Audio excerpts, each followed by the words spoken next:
Y a ver, ahora sí. Sí, ahora sí. Ok, muy bien, chicos. Entonces, el día de hoy vamos a hablar sobre una serie de temas un poco complejos, un poco engorrosos, pero que sí son prácticos, porque para ustedes, cuando ustedes salgan como médicos, se van a enfrentar ante una realidad muy distinta a la que están ahorita actualmente de internos o de preinternos de medicina. En realidad, esta actualidad, este marco normativo en salud nos ayuda a comprender muchos derechos, deberes e incluso obligaciones que ustedes van a enfrentar, sobre todo en el proceso próximo que ustedes van a tener. Próximo me refiero cuando ya egresan y van a tener justamente el CERUS, ¿no? Que es un tema que, como comprenderán, es un tema cambiante, es un tema que en realidad está siendo muy tocado de manera política porque hay algunas discordancias entre ASPEFAM, MINSA y el colegio médico. Entonces, se me ha pedido que en realidad no ahonde mucho el tema político, pero que lo que sí es que les reporte más o menos cómo está la actualidad y cómo ustedes pueden actuar al momento de justamente egresar, ¿no?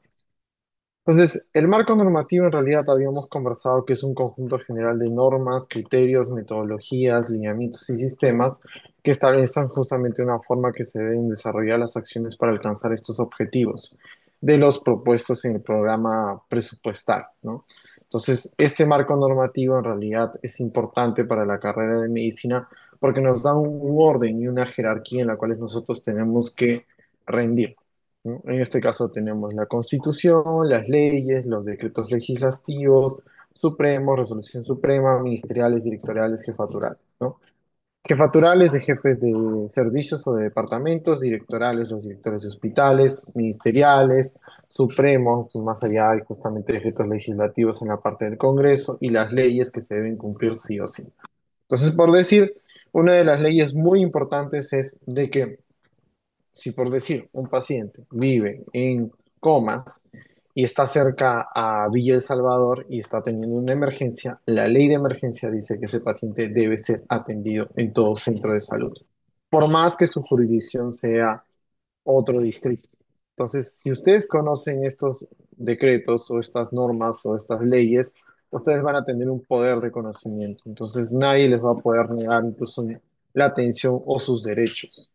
Entonces, por eso es muy importante, y eso es lo que les repito en clases, el conocimiento es poder, ¿no? Y es poder para que ustedes puedan ayudar a sus familiares, para que ustedes sepan como médicos y también para que hagan respetar lo que generalmente a veces se quiebra, ¿no? En nuestras instituciones públicas.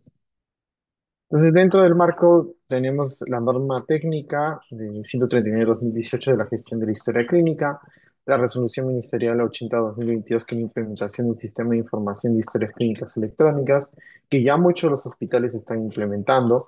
Tengo entendido, bueno, Villa El Salvador tiene historia clínica electrónica, San Juan del Urigancho tiene historia clínica electrónica, tengo entendido que Casimiro también ya lo está teniendo, Ate Viotarte también está con esa forma. Entonces, lo ideal es que la historia clínica electrónica se implemente en todos los sistemas de salud. La ley de los derechos de los pacientes, la ley 23330, que es la ley del servicio rural urbano, la ley 3423, que establece las medidas para fortalecer la autoridad de salud a nivel nacional, y el decreto legislativo 1490, que fortalece los alcances de telesalud. La resolución ministerial 095-2022, que aprueba el plan frente a la pandemia por COVID-19, y la resolución ministerial 009-2002 que modifica la norma técnica para la prevención y control de salud en el COVID, ¿no? Entonces, esta norma técnica de salud para la gestión de la historia clínica, ya en los videos que les he mandado, ya lo deben haber desarrollado de una manera más preponderante, solamente para repetirles, ¿no? ¿Cuál es la diferencia entre un acto de salud, un acto médico y la atención de salud? ¿No? Entonces, esto es muy importante discriminar. Y puede venir una pregunta, ¿no? ¿Cuál es la diferencia entre acto de salud y acto médico? ¿O cuál es la diferencia entre atención de salud y acto médico? Entonces, ustedes tienen que saber esta perspectiva, ¿no? Hay definiciones conceptuales que ustedes deben saber, ¿no? Una de las cosas es el archivo activo de las historias clínicas, es un repositorio físico que permite almacenar las historias clínicas, ¿no? Otra cosa que siempre viene y que siempre les va a preguntar es la importancia del consentimiento informado. Siempre, en todo procedimiento, en todo actuar médico, siempre tiene que haber un consentimiento informado y que el paciente debe firmar, ¿no? Que obviamente es firmar un consentimiento libre, voluntario y consciente sobre algún actor médico o sobre la atención médica. Y sobre todo se utiliza en procedimientos que nosotros como personal de salud vamos a realizar. Entonces hay historia clínica normal y hay historia clínica electrónica. Actualmente la historia clínica electrónica se firma con el DNI electrónico, ¿no? Donde está toda la atención, ya vamos a hablar. Y la hoja de retiro voluntario es cuando un paciente pues, no quiere atenderse en una institución prestadora de servicio y que en realidad decide firmar asumiendo toda responsabilidad y exonerando justamente al personal de salud, ¿no? Importancia, ¿cuál es la diferencia entre diagnóstico definitivo, presuntivo, que también puede venir, o cuál es la diferencia entre diagnóstico repetitivo, ¿no? ¿Qué es la epicrisis, ¿no? Este documento legal que se registra el resumen de la historia clínica que ingresó justamente el paciente, cómo ingresa y cómo egresa de la institución. Hay un comité evaluador de documentos y hay un comité institucional de las historias clínicas. Nuevamente, consentimiento informado, pregunta de examen, ¿no? Va a venir, me estoy informando, viene. La estructura básica de la historia clínica también, por favor, que es la identificación del paciente, el registro de atención y la información complementaria, ¿no? Hay un análisis cuantitativo y cualitativo de la historia clínica. Cuantitativo que establece justamente comprobamos la integridad y cómo aseguramos esa historia clínica, ¿no? Cómo se realiza de una manera coherente y justamente ordenada. Y el análisis cualitativo justamente de la calidad de las historias clínicas, porque ustedes como personal de salud deben registrar de manera correcta todos los datos y de manera legible. Ha mejorado el análisis cualitativo, sí, con las historias clínicas electrónicas, ¿no? Entonces, este proceso técnico asistencial siempre viene y siempre les pregunto a todos, y no sé si habrán escuchado en los videos que les digo, ¿no? Por decir, a ver, a ver, Jefferson, ¿está ahí? Jefferson,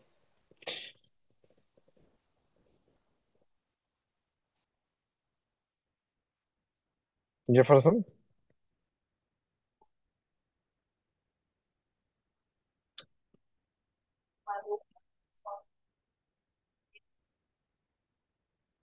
Jefferson Melgarejo, Melgarejo, creo, ¿está presente? ¿O se me está escuchando?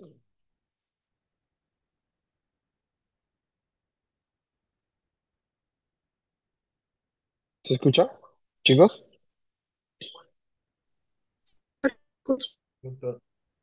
¿Sí? ¿No está Jefferson?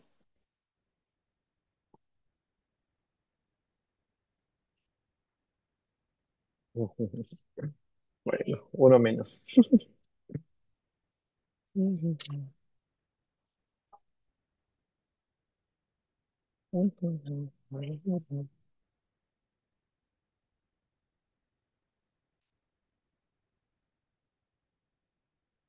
Bueno, sigamos. Doctor, sí, Vamos a seguir con disculpe. Jefferson. ¿Reviviste? Sí, doctor, disculpe. Sí, perdón. Cuéntame, Jefferson, ¿qué entiendes sobre esta parte?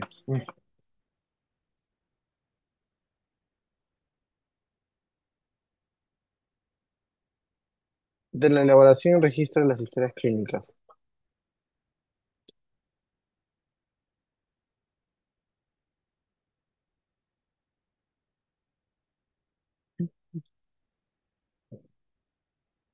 Bueno, estamos contra el tiempo. ¿Alguien que quiera participar y mencionar sobre esta parte? De manera voluntaria. Doctor, no sé si se me escucha. Carolina, a ver. Sí, sí, soy A ver, Carolina. Carolina. Cuenta. Justamente esa parte, usted mencionó en el video de que justamente si, por ejemplo, un interno o un residente quiere hacer como que una receta, esta no tiene validez a menos que el médico tratante le ponga su sello y su firma. Básicamente es eso. Exacto. Toda anotación de historia clínica o toda anotación de algún informe tiene validez solamente si es que el médico tratante lo firma, ¿no? Ustedes como internos o incluso como residentes de medicina siempre están bajo una tutela, porque ustedes como internos están en un programa de formación y los residentes de medicina están en un programa de formación especializado. Entonces siempre tienen que haber un médico especializado, tratante o especialista que valide todas sus anotaciones. Solamente es válido de esa manera, ¿ya? Y válido de manera legal. ¿no? A eso se refiere. ¿No? Muy bien, ¿cuál es tu apellido? Yo soy Montalvo, doctor. Montalvo Saba. Ujú. ¿Montalvo qué? Montalvo Saba con S y B grande. SB, ¿así? Ajá, sí. Ok, ya.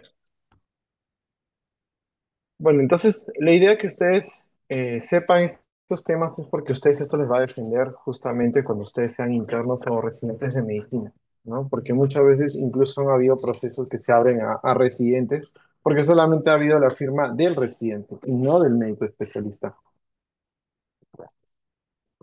Entonces, aquí hay una manera de cómo ustedes se pueden defender, ¿no?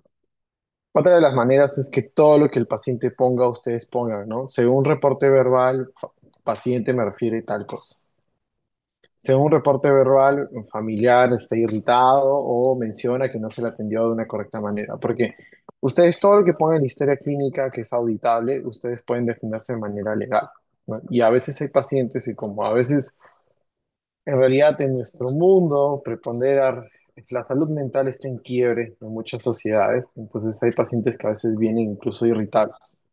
Entonces, una manera que ustedes se defiendan de manera legal es poner, ¿no? Paciente bien irritable a consulta, ¿no? Según reporte verbal, el paciente refiere, lo mencionan textual tal cual, ¿no? Entonces, ustedes ya están reportando ahí de que este paciente, pues, viene de repente con algún problema emocional o algún problema de salud mental que ya sale fuera de la jurisdicción médica que ustedes están atendiendo, ¿no? Entonces, el orden de los formatos justamente de las historias clínicas durante la hospitalización, y lo van a ver cuando son internos, es la afiliación, las funciones vitales, el balance hidroelectrolítico, la historia clínica, la hoja de evaluación, el formato de anestesia, el reporte operatorio y el consentimiento informado, y la hoja de anotación y de enfermería. Entonces, esto es en hospitalización, ¿no? Al egreso se cambia y se pone la hoja de epicrisis al principio, y se pone la afiliación con el informe de alta y todas las demás secuencias que podemos ver aquí, que ya los deben haber leído. Acá, en el examen, como ustedes pueden ver, creo que ya han puesto sus compañeritos, los usos de la historia clínica siempre vienen, ¿no? ¿Por qué es importante la historia clínica? Porque proporciona información para investigación, docencia, cómo va a ser el estudio. Entonces, esto siempre viene para marcar. Es simple. Solamente siempre vienen cuatro preguntas mías en ambos exámenes, para el grupo uno y grupo 2. Y lo voy a enviar el día de hoy, por si acaso. Ya, entonces, las funciones de la historia clínica, bien, ¿no? Y es importante que ustedes lo sepan. También, como ustedes usan las historias clínicas incluso para sus tesis, es importante que ustedes sepan que estas historias clínicas solicitadas se hacen mediante un permiso, ¿no? Y debe respetarse la confidencialidad médica, ¿no? El anonimato, ¿no? Entonces, hay formatos básicos de historias clínicas para consulta externa, para emergencias, para hospitalización y la ficha familiar. La ficha familiar lo van a ver en el CERU. Este es un formato de atención integral del adulto mayor, que es uno de los programas que ustedes van a ver en el CERUMS, ¿no? En uno de los programas que en realidad ustedes tienen que cumplir metas, ¿no? Y dentro de ellos está justamente la historia clínica, los datos generales, los antecedentes personales, la valoración de la historia clínica del adulto mayor, que es el BACAM, que es una valoración funcional, valoración mental y valoración sociofamiliar.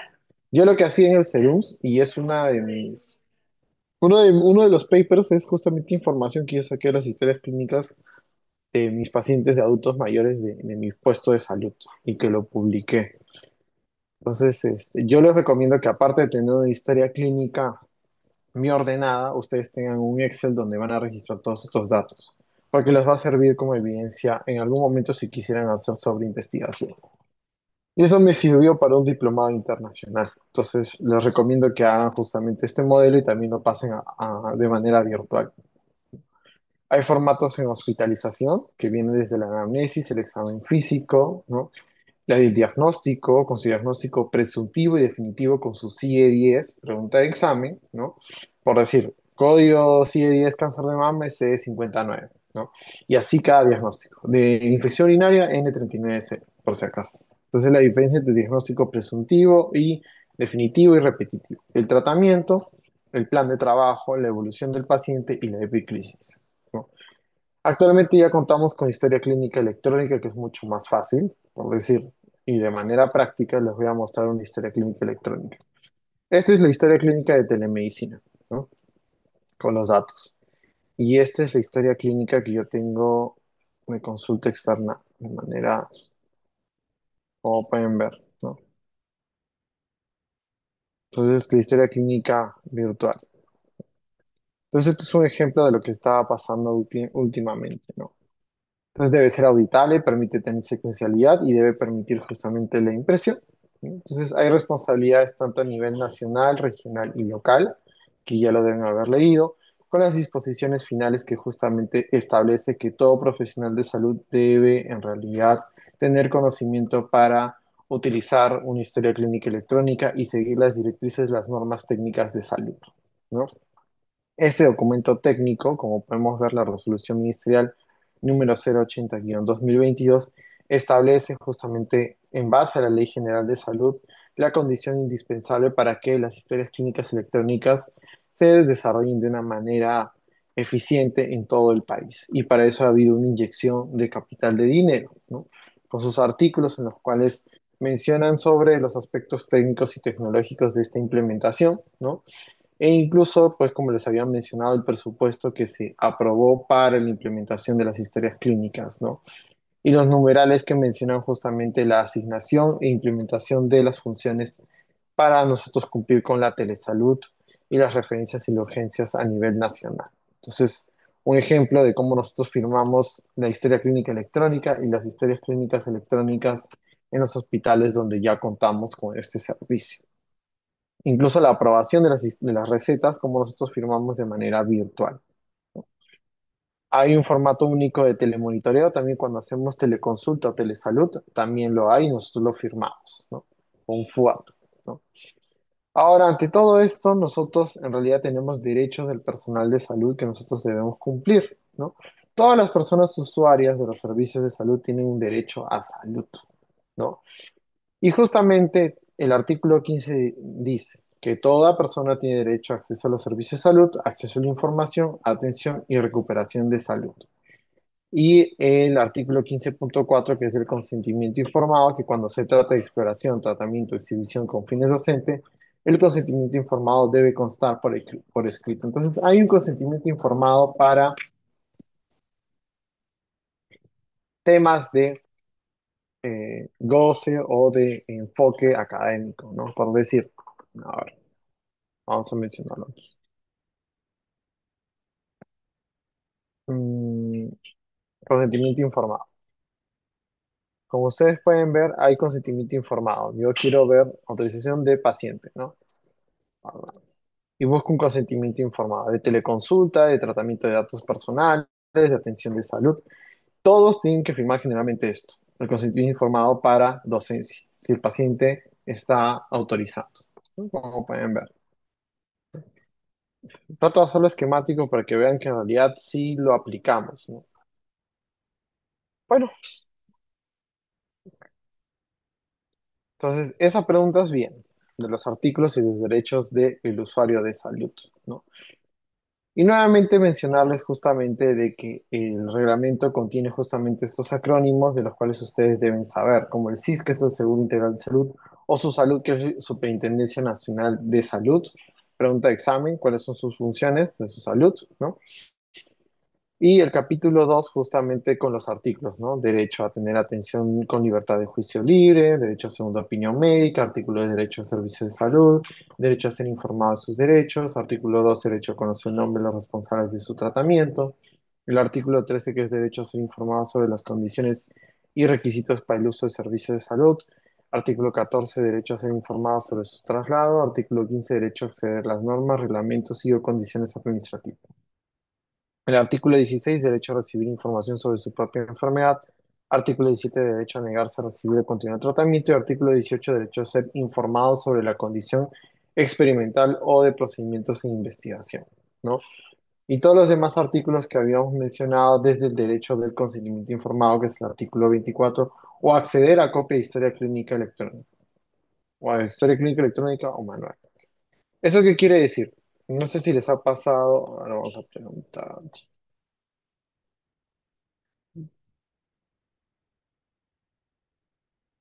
A ver, a ver, Luciana Cárdenas. Sí, doctor. Luciana, una pregunta, ¿tienes algún familiar, familiar en salud? No, todos decís. ¿Todos son sí? Sí. Ya. Digamos que algún familiar en qué hospital atiende. Hospital María Auxiliadora. Ya. Digamos de que tu familiar se está yendo al castillo de Chancay bueno, y tiene un accidente de tránsito y lo atienden digamos, por el hospital de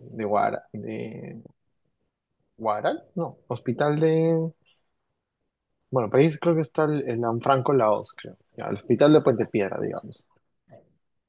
Y él tiene un antecedente de patologías, ¿no? Por decir, de diabetes mellitus, hipertensión y de repente de algún tipo de cáncer. Y no saben nada de la historia clínica anterior. Entonces, tú que eres médico, ¿qué solicitarías al otro hospital anterior para poder llevarle toda esa información? Digamos que no cuentan con un sistema sincronizado.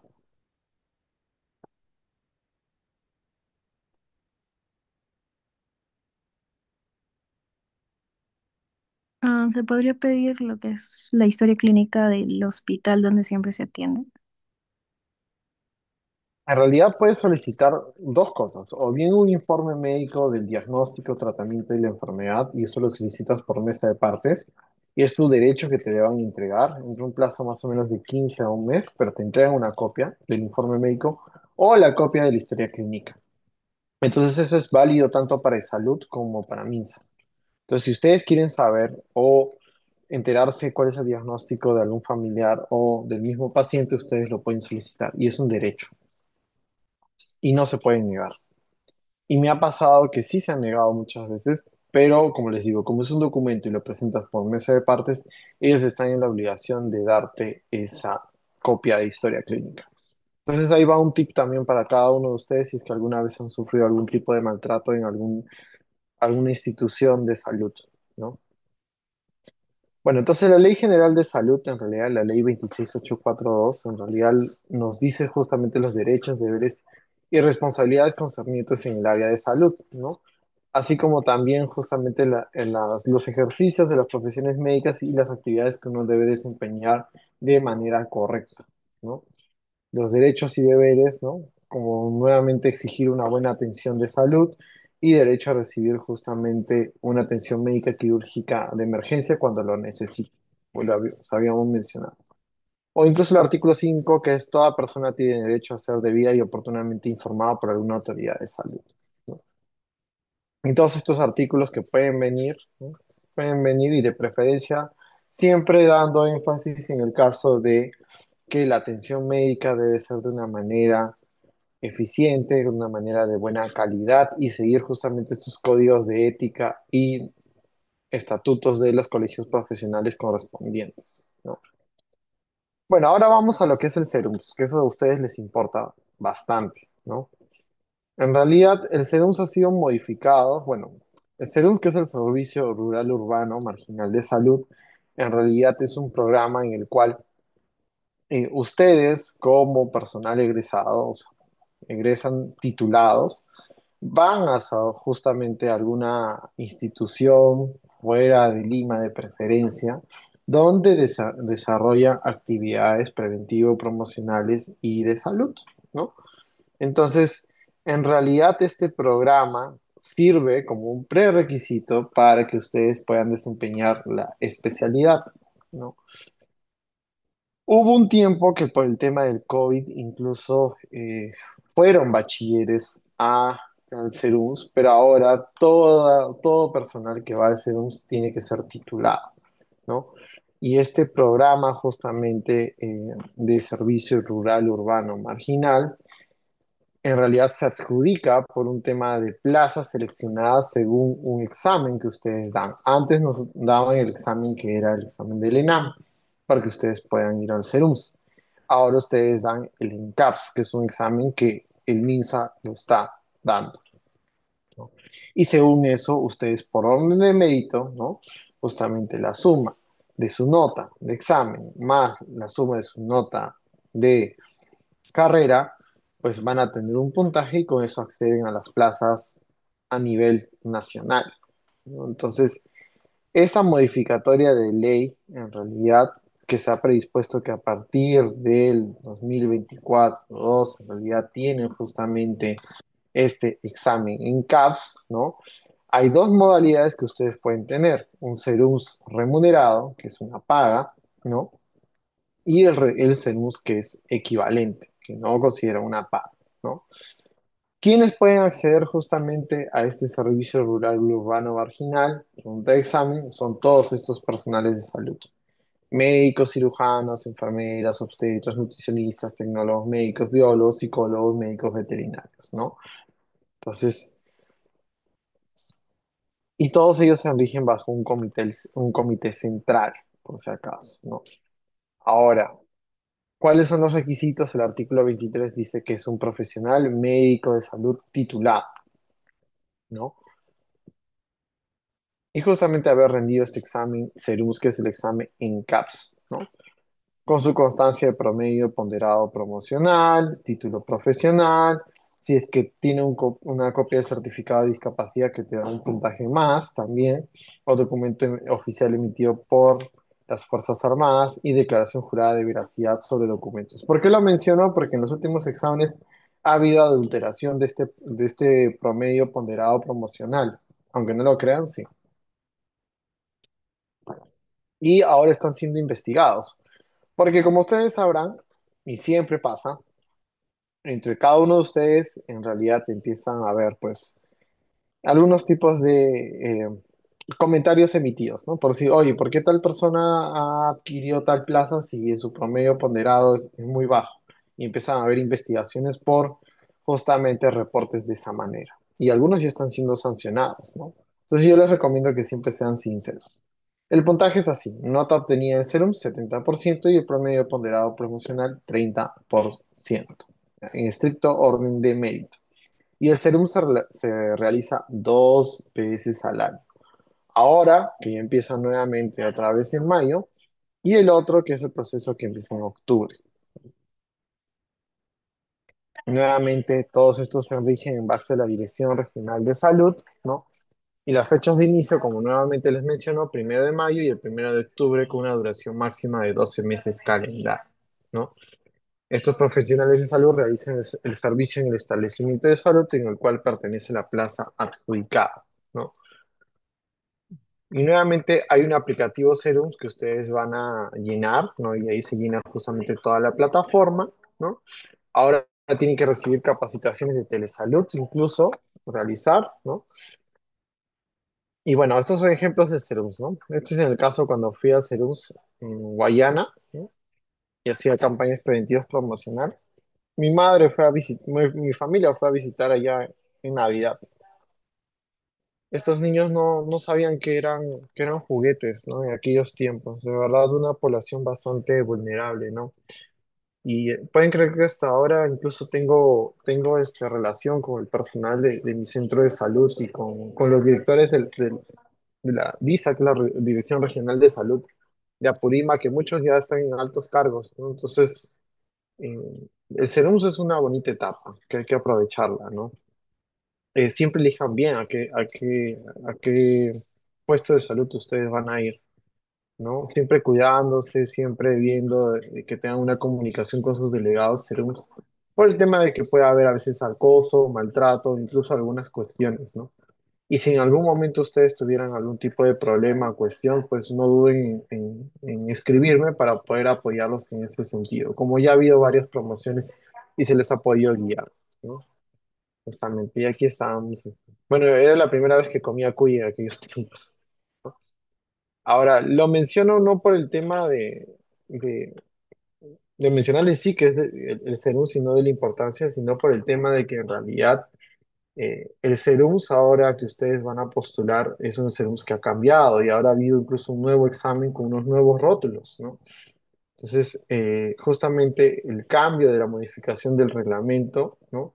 Establece que este serums es prestado por los profesionales de ciencias de la salud, ¿no? Un requisito indispensable para ocupar cargos en entidades públicas, ingresar a programas de segunda especialización y recibir al Estado, ¿no? Entonces, como les vuelvo a direccionar, hay una Dirección General de Personal de Salud que modifica esto y ha mencionado que en realidad este reglamento conforma de que el SERUMS es un servicio que se da a la comunidad ofertado en un concurso nacional a través de plazas en los cuales hay una categorización aprobada por la autoridad de salud, ¿no? Hay un comité central que ve todas estas disposiciones y como les vuelvo a mencionar ahora, nuevamente, actualmente el serumista tiene que hacer un mínimo de 4 interconsultas mensuales mediante el uso de tecnologías de la información y los profesionales que realizan modalidad equivalente acreditan la realización de 2 interconsultas mensuales, ¿no? Y también todos estos se dan mediante una plataforma que es la Escuela Nacional de Salud Pública que tiene ahí, ¿no? No les recomiendo renunciar al SERUMS porque en realidad si ustedes renuncian, después pasado las 24 o 48 horas, ustedes tienen una sanción para no volver a postular, ¿no? Y en realidad tampoco acumulen faltas o faltas injustificadas a sus centros de salud, ¿no? O no se ausenten por más de 10 días que ha pasado, ¿no? Porque los pueden sancionar también, ¿no? Y nuevamente ustedes tienen un proveído, que es un documento en realidad oficial, que es un contrato, no lo pierdan porque para postular a toda institución pública les piden ese proveído de haber terminado el SERUMS, ¿no? Hasta ahora me lo piden a mí, que siendo especialista, me piden justamente ese periodo, ¿no? Y esto es sobre el antes en el SELUMS, cuando era el periodo de la pandemia, como era, ¿no? Y la resolución ministerial que a partir de SELUMS 2024 uno, pues justamente hay un proceso del examen en CAPS, ¿no? Ahora, la Dirección General de Personal de Salud ha hecho una planificación del equipo técnico de SERUMS. Hay casos especiales como ser gestante, mujer con hijo menor de 1 año y personas con discapacidad que tienen un puntaje, pero que no pueden acceder a justamente instituciones o, bueno, a plazas mayores que son los quintiles 5, ¿no? Como pueden ver, quedan 10 puntos en el examen de residentado. Ellos no pueden acceder a eso. Generalmente pueden acceder a plazas a partir de quintil 4 o 3, ¿no? Hay un comité central de Serums que evalúa justamente ello y los grados de dificultad, ¿no? Entonces, GD1, GD2, GD3, GD4, GD5, ¿no? Construido a partir de valoraciones cuantitativas, ¿no? Y los requisitos para participar, nuevamente les repito, ser colegiado, gozar de buena salud física, un promedio ponderado promocional. Hay personas del extranjero que también pueden acceder, sí. Y también ser peruano, también, ¿no? Hay casos especiales que les había mencionado, persona con discapacidad, gestante, madre con un niño menor de 1 año. Antes, en el periodo, bueno, en el periodo donde, antes que estuviera trabajando para el Comité Médico Joven, en realidad las personas, varios que salían al internado y se embarazaban, tenían justamente esta posibilidad de tener un puntaje extra y escoger antes, ¿no? Entonces había una viveza de su parte. Entonces, después de que se reportó esto, ya hay justamente los casos especiales en los cuales solamente ellos pueden adjudicar a menores quintiles, ¿no? Ujú. Y de la adjudicación de plazas es justamente por orden de mérito, ¿no? Ahora, hay convocatorias, como hemos visto, y ahora vamos a ver sobre el proceso 2025-1, ¿no? Nuevamente, las disposiciones que tienen que generarse durante el CERUMS, dentro de cuáles es justamente los cursos que se deben recibir y terminar, ¿no? Y la resolución ministerial justamente la modalidad equivalente. Modalidad equivalente es justamente una modalidad ad honorem, ¿ya? Ad honorem. Incluso, pero obviamente con menos carga laboral, ¿no? Entonces, hubieron problemas en los cuales en realidad, por ser un examen que hay una nueva temática que ahora les voy a mencionar, ¿no? Esta nueva temática es que ahora tanto gestión, salud pública, investigación, en realidad son los temas fuertes para este examen, que antes no se tomaba en consideración, ¿no? Desde las explicaciones de salud pública, la salud comunitaria, la promoción y prevención de salud, el cuidado integral de salud y ahora incluso hay un enfoque de cáncer desde la perspectiva de la prevención, ¿no? Y los temas justamente de vacunación, VIH, hepatitis, ¿no? Incluso exposición a metales pesados, infecciones asociadas a atención de salud, ¿no? La parte de ética, interculturalidad y la parte de investigación, que son los temas actualmente del examen Ceremus. ¿Qué quiere decir? Guarden sus diapositivas de este curso de gestión porque de ahí les va a venir varias preguntas. Y bueno, en el curso que me mandan para poder hacer, sí, pues definitivamente agarro de las diapositivas y me pongo a hacer las preguntas para mandar, ¿no? Entonces, ahora el curso de gestión, salud comunitaria y TIA o TED, que es lo que ustedes llevan, tiene mayor importancia porque ahí vienen varias preguntas y antes no era así, ¿no? Este es el proceso Term 2025-2, ¿no? Justamente con la inscripción de los participantes, la inscripción de rezagados, el examen en sí, la publicación de resultados y luego los resultados finales que ha sido el 1 de septiembre hace poco, ¿no? La ley de salud mental, que es justamente importante, que todo paciente tiene derecho al acceso universal y de servicios de salud mental con las prioridades de salud mental y que en realidad uno debe recibir tratamiento en el establecimiento de salud más cercano a su domicilio, ¿no? Entonces esto es importante, ¿no? Las prioridades de salud, pregunta examen, ¿no? Pregunta examen esto de aquí. Y la ley que establece las medidas para fortalecer las autoridades de salud con el fin de garantizar la prevención, control del riesgo y enfermedades de la población, como podemos ver, ¿no? En casos de emergencia, uno tiene que activar una alerta en el cual uno va a tener un plan de intervención, monitoreo y supervisión, y al final tiene que informarse todo esto al MINSA para actuar de una manera rápida, ¿no? Suscrita, dentro de un plazo vigente con un informe realmente importante, ¿no? Entonces, todos estos pasos hasta tener un informe final donde se interviene justamente ante cualquier tipo, por decir, algún caso de leptospirosis, un caso de dengue, tenemos que actuar rápido, ¿no? Y la telesalud que siempre viene, justamente, es importante que ustedes manejen estos conceptos siempre vienen. ¿Qué es telesalud? ¿Qué es telemedicina? ¿Qué es teleconsulta? ¿Qué es teleinterconsulta? ¿Qué es teleorientación? ¿Qué es telemonitoreo? Y interoperabilidad, ¿no? Teleinterconsulta es la consulta a distancia mediante el uso de tecnologías de la información. Es un personal de salud que hace justamente una interconsulta a un profesional de salud más especialista sobre algún tema. Entonces es la teleinterconsulta. La teleconsulta es la consulta a distancia que se realiza entre un profesional de salud en el marco de sus competencias a una persona usuaria mediante el uso de las tecnologías de información, ¿no?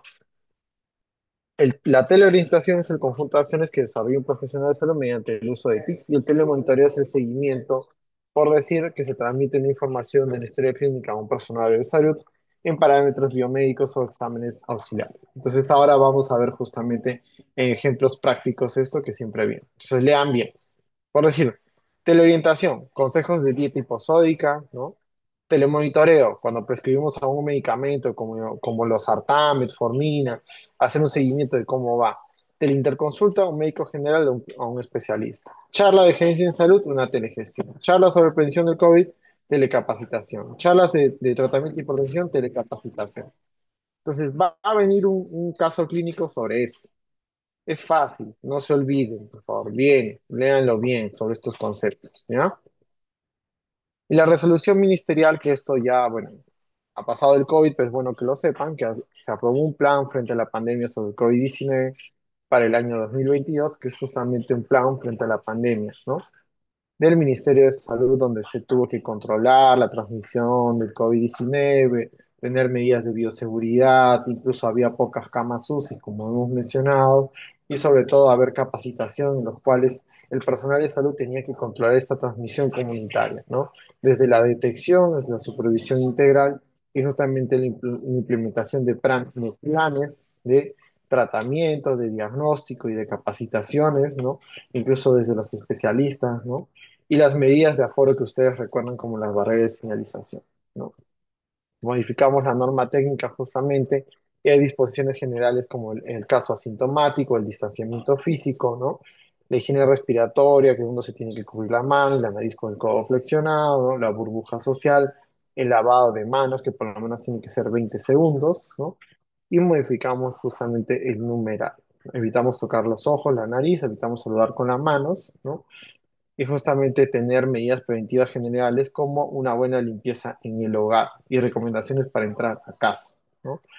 Desde ducharse, dejar justamente em, las herramientas que uno utiliza pues de manera desinfectada con alcohol gel, ¿no? Y si un paciente está sintomático respiratorio, tener justamente un aislamiento hasta que se recupere, ¿no? Y tener las medidas comunes de desinfección y de limpieza, ¿no? Como podemos ver.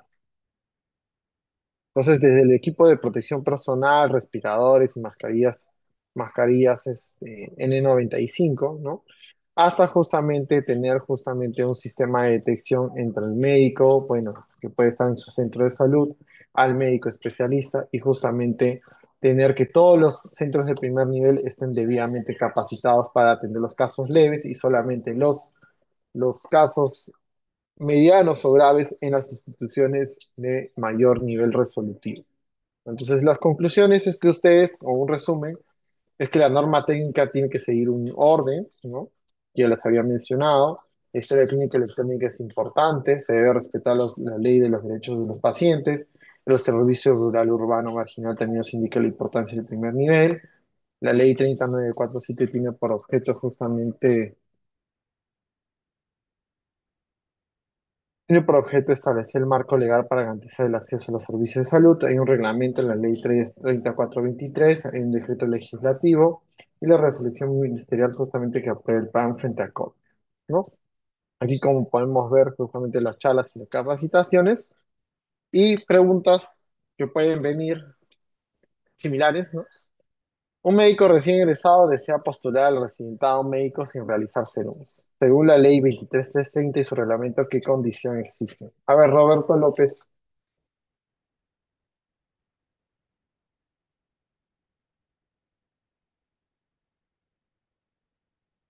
Roberto López, Sí, doctor, sí. ¿cuál crees que es la respuesta aquí? Mm, la A, ¿no? Haber realizado serums o tener constancia de exoneración oficial. Ujú. Justamente el médico recién ingresado para postular al residentado médico sin realizar serums tiene que tener este proveído, por decir, de haber terminado sus serums, ¿no? Y tener constancia de exoneración oficial no existe, porque ya no existe esa condición, ¿no? Una pregunta desfasada. Entonces, haber realizado el serums, ¿no? Pues, claro, a ver. Un establecimiento de salud rural inicia teleconsultas en obstetricia. Sin embargo, el médico cuestiona la validez. Según decreto legislativo 1490, ¿cuál es el alcance? A ver, Cristel, Vélez Moro,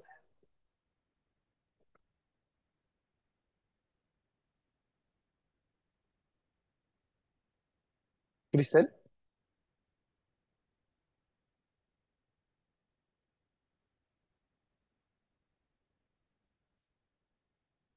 creo que no tienes audio, pero puedes escribir. Ujú, ujú.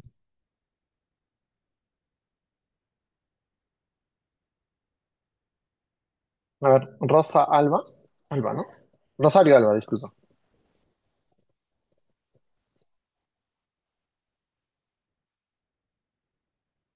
Rosario Alba. Sí, doctor, buenas tardes. Ujú. ¿Cuál crees que es la respuesta? Podría ser la O. ¿La telesalud tiene validez legal y debe integrarse a la Red Nacional de Servicios? Sí, efectivamente, ¿no? ¿Por qué? Porque en realidad la telesalud ya sabemos que se ha implementado, ¿no? En varias instituciones legales, ¿no? Mediante los decretos legislativos que hemos mencionado. Y debe estar integrado porque ha habido una inyección de presupuesto capital justamente para ello. Y no solamente es válida en Lima Metropolitana, sino a nivel nacional. Ya, a ver, otra pregunta, a ver. A ver, Piero Alarcón.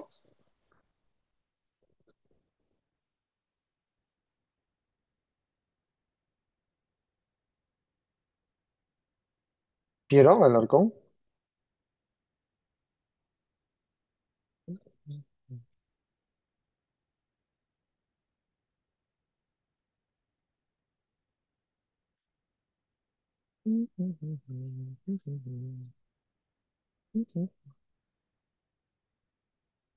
Doctor, pero ahí está la respuesta, es la B, Sí, el pues, reglamento de ley.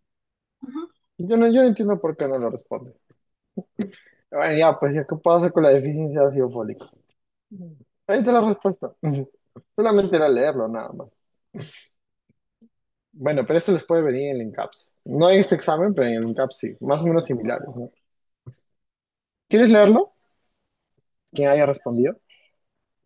Dice, en una región amazónica se detecta un brote de... El director regional activa la alerta sanitaria y coordina acciones multisectoriales. ¿En qué se sustenta esta autoridad?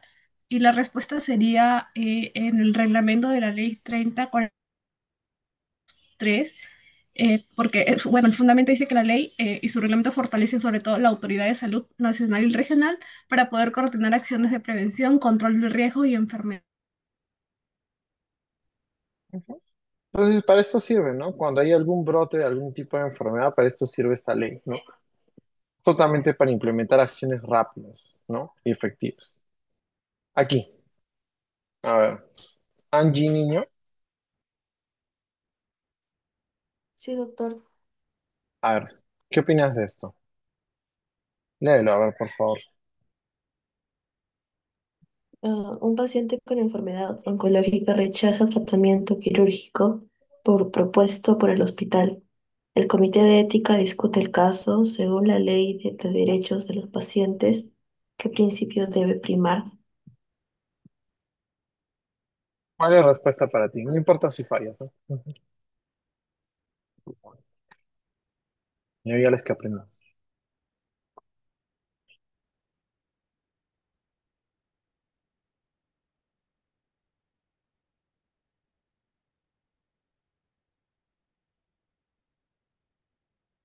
¿Cuál es para ti?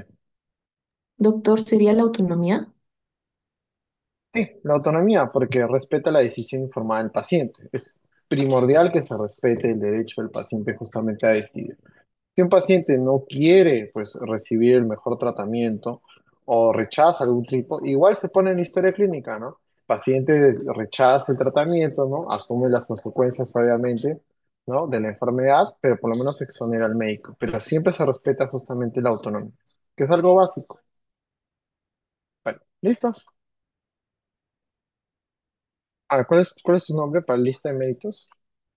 Méritos. Último Mi nombre, nombre es Angie Niño. Angie, ¿no? Ujú. Sí, doctor. Ya. Ahora voy a actualizar en el Drive para ponerte la nota. Muy bien, chicos. ¿Alguna pregunta antes de terminar este tema que no hayan entendido de la clase? Doctor, yo tengo una pregunta. Por ejemplo, en el caso de, me parece que mencionó de que hay una ley de que, en caso de que haya una emergencia,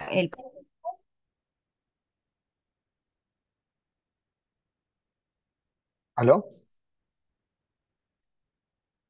¿no? Pero, por ejemplo, ¿Aló? eso también No, aplica para no te escuché esa parte, dime. doctor. Ujú. ¿Se me escucha? Ahora sí. ¿Ahí se me escucha? Sí, ahora sí. Ya, o sea, me parece que en el video mencionó de que había una ley que decía de que en caso de una emergencia, el paciente tenía derecho a ser atendido en cualquier hospital o centro de salud en casos de emergencia, pues, ¿no? Pero eso también aplica para emergencias psiquiátricas, o por ejemplo, en ese caso tendría que llevarlo al Arco Herrera o al Valdizán. ¿Cómo sería en esos casos?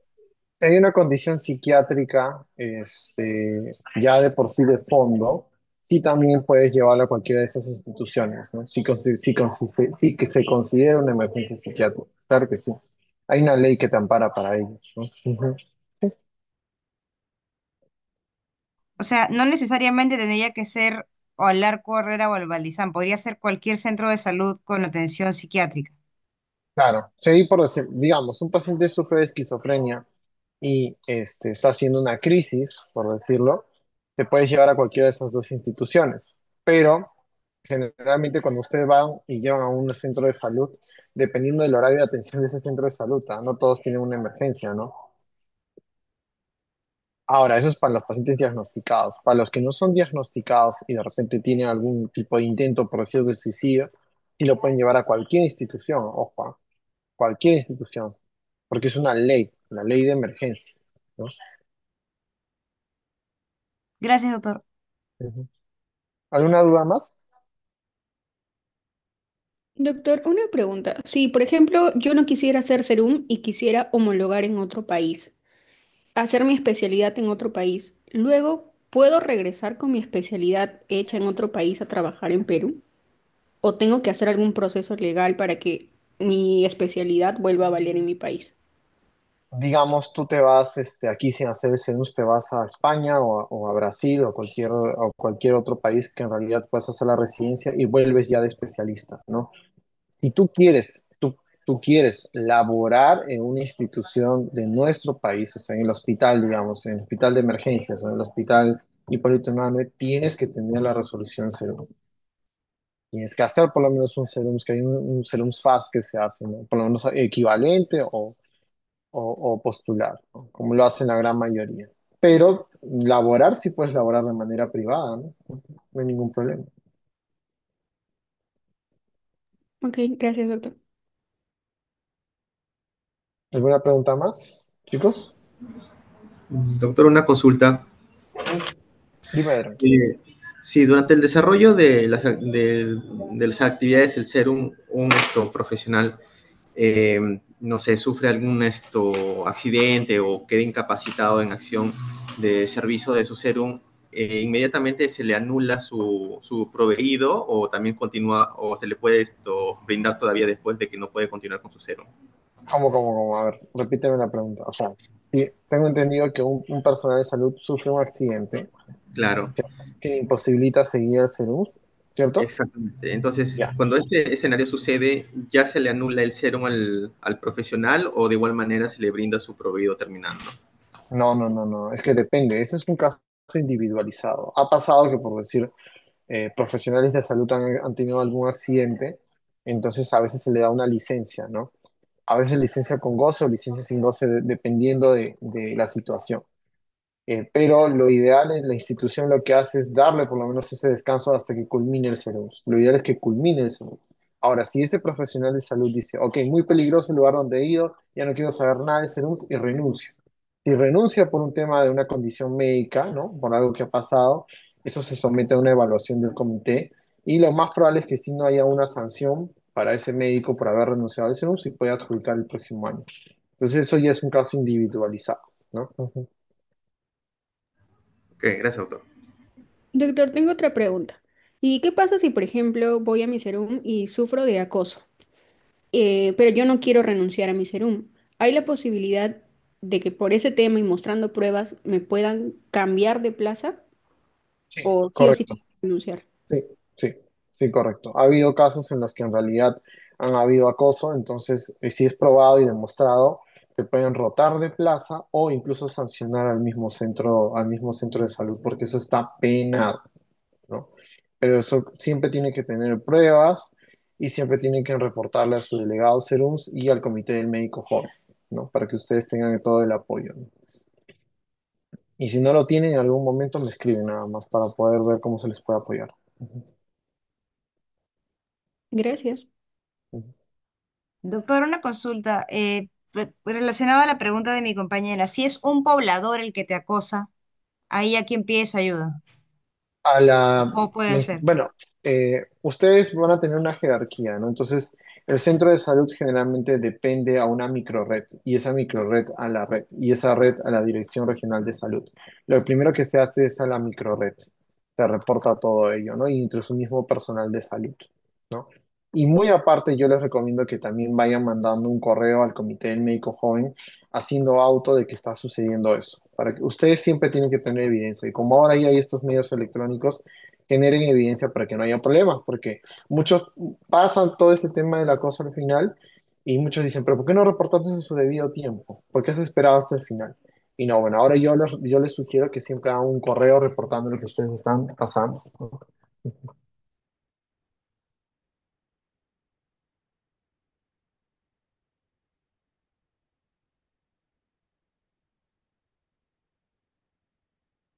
¿Alguna pregunta más?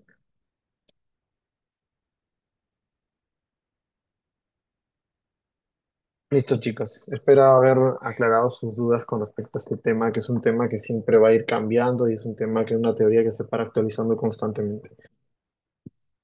A los que no hayan validado sus temas, por favor, ya les he dicho que tienen hasta el sábado en la tarde hasta validar, por favor. Y de manera virtual lo pueden hacer, no tengo ningún problema. La cosa es que lo validen de una vez. Listo. Que les vaya muy bien a cada uno de ustedes. Gracias, doctor. Hasta luego.